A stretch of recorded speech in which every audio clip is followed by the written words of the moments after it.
Well, only 2 games, but both of them went to overtime. And I'm kicking ass in this Bucci Overtime Challenge thing, because we all know how that goes. The Bucci Overtime Challenge, John Buccigross, Mr. Hockey on ESPN, starts on, always does it on Twitter. When the game goes overtime, he opens the Bucci Overtime Challenge. We choose um, one player for each team.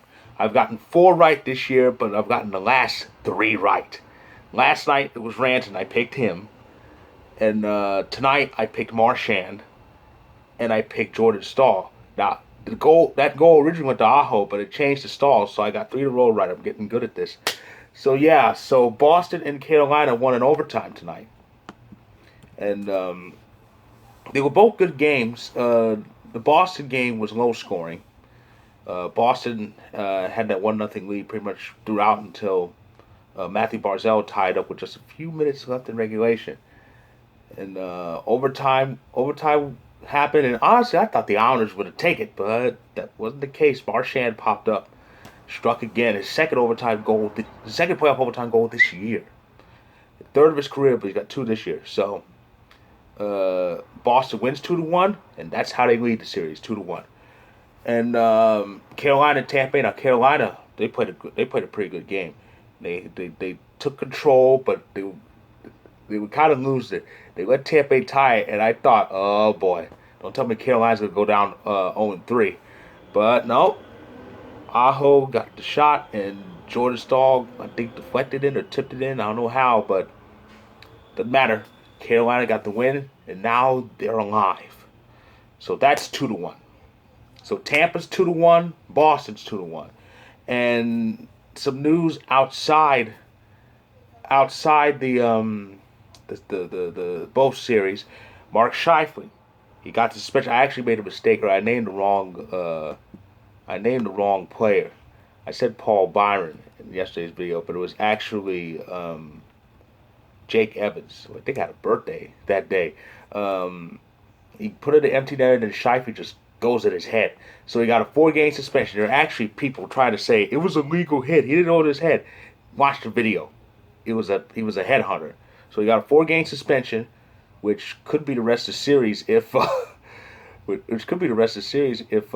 Montreal sweeps them. Though I don't think that's going to happen. Um, so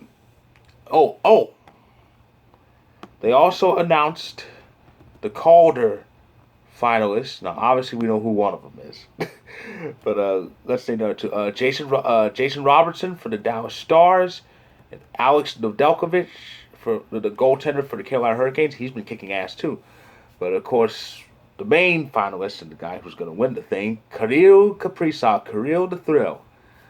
Ugh, Kaprizov is a beast. I think he's Minnesota's best player. He's going to win this thing right away. I'll be surprised it's not unanimous. But those are the Calder finalists, Rookie of the Year. So, okay, so that's everything that took place today, and tonight's action was pretty fun. We got some overtime, not much. The Boston overtime went, I think, barely over 3 minutes. Carolina's overtime, 6 minutes even. So, yeah, so that's tonight's action. What's in store for us tomorrow? I'll tell you. Tomorrow is Game 2, Canadiens and Jets. The Habs are 1-0. They've won 4 in a row since falling behind in the series against Toronto. Three and 3 of those 4 in a row. Matter of fact, they've won 4 games on the road. That's amazing because they won 3 games in Toronto and they won once in Winnipeg. So it's amazing what they're doing. But yeah, Montreal's trying to go up 2-0 tomorrow night, and then that's at 7:30 Eastern, 4:30 Pacific, and then at 10 Eastern, 7 Pacific, Game 3, Avalanche Golden Knights. And we're up 2-0. We're up 2-0. Vegas' backs are against the wall.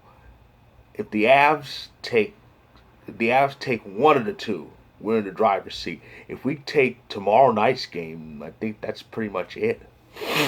But it's amazing. 6-0. Avs are 6-0 this year's playoffs. Not even the cup runs were this good. So yeah, and Saturday, 4 p.m. Eastern, 1 p.m. Pacific. Game 4, Hurricanes, Lightning. Lightning still lead that series 2-1. The home team has not won a game in this series. So Tampa kind of needs to get that going, or else they'll have to go back on the road where they've won 2, but it'll be a 2-2 series. And also at 7:15 Eastern, 4:15 Pacific on Big NBC, Game 4, Bruins Islanders. Boston now takes the lead in that series, 2-1. Islanders need to get that home win to even it up and show that they can do this. So that's my recap of tonight's action, and I'll be back tomorrow to recap those games, and hopefully it'll come with some great news for the Avalanche. So stay tuned.